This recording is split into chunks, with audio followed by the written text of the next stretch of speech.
ada lagi dari luar Kabupaten Utara. Kemudian adik-adik kelahiran 2002 mana? 2002. Wah, banyak ya.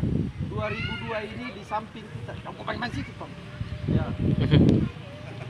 2002 ini di samping kita seleksi untuk persiapan Liga 3, Anda juga akan siap untuk memasuki tim Suratin di Utara.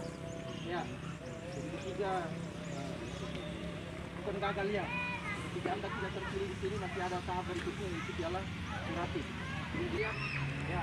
Setelah itu nanti kita rapikan menjadi 20 pemain tanggal 1 sesuai dengan rapat pengurus kita akan latihan rutin.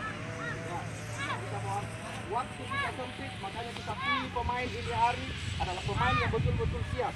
Ya, betul-betul siap yang siap berkompetisi.